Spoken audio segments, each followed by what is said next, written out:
training grounds were quiet, except for the low buzz of your classmates wrapping up drills in the distance. You'd pushed yourself harder than usual today, partly to prove something, partly because Aizawa-sensei had given that particular half-lidded look that silently said, "Don't half-ass it." Big mistake. Because the world tilted without warning. 1 second, you were planting your feet, trying to force another strike of your quirk, and the next, your knees were buckling like someone had cut the strings. Black spots ate at the vision that you had, and you heard someone call your name, sharp and close, but the sound came through water. Strong arms caught you before you hit the ground, not a gentle princess carry, more like someone was hastily grabbing a falling stack of paperwork that they didn't feel like reorganizing on the floor. Your cheek ended up being pressed against the rough weave of his capture scarf, and the faint warmth of his chest beneath his black shirt. He smelled like coffee and laundry detergent and something faintly metallic, probably a faint residue of his quirk. "Hey," low, rough, right against your ear. "Stay with me, come on." You tried to mumble, "I'm fine," but it came out as a weak hum. Your eyelids were impossibly heavy. Mr. Aizawa shifted his grip, one arm sliding under your knees, the other cradling your back. He didn't bother with dramatic flair, he just lifted you like he'd done it 100 times before. "Problem child," he muttered with a half-sigh, half-growl. "You're supposed to tell me when you're at your limit before you become a health hazard." You wanted to argue, you wanted to say you weren't that bad, but your tongue felt thick and your head lolled against his shoulder. He exhaled through his nose, the sound pure, exhausted teacher. "Don't apologize," he said before you could try. "Just don't do it again." The world rocked gently as he started walking towards the infirmary, like you expected, towards the shaded area of the building where the teachers sometimes took breaks.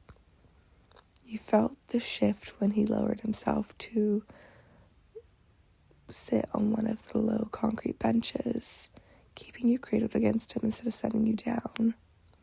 Your breathing was still shallow, he noticed.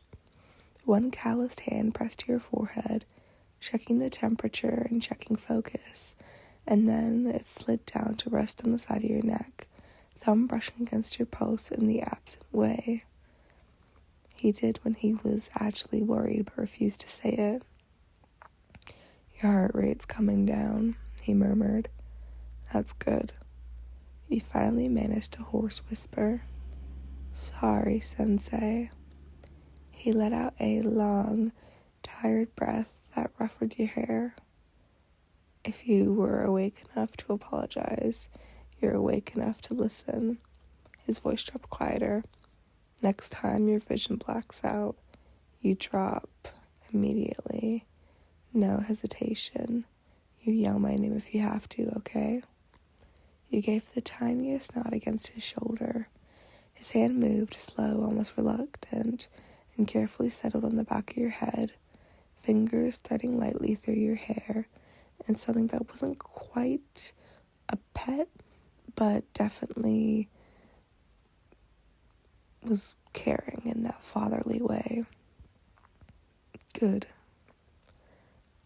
A long silence, just the wind of distant voices of your classmates and the steady rise and fall of his breathing beneath your cheek. "You scared me," he said, so quiet you almost missed it. Mr. Aizawa didn't say those things like that unless he actually meant it. You closed your eyes, letting yourself lean a little bit heavier for a minute longer. He didn't push away, he didn't move at all. He just sat there, arms locked around you in a very, very professional way with no intention of letting go until he was absolutely sure you weren't going to pass out. And for once, he didn't try to get you up. He did eventually, but only after Recovery Girl had checked you, scolded you, and hooked you up to an IV, and then threatened to strap you to a bed if you ever tried to train again before tomorrow. Well, tomorrow afternoon. Even then, Aizawa stayed, slouched in that ugly plastic chair beside your cot, until your eyes finally stayed open without fluttering. He never mentioned the way he may have given you special treatment, and you never brought it up. But sometimes when you're both alone in the classroom after hours, and he thinks you're focused on your worksheet, you catch him looking at you with a fatherly worry, just a little bit longer than usual. And he seems to keep a little bit more of an eye on you than others.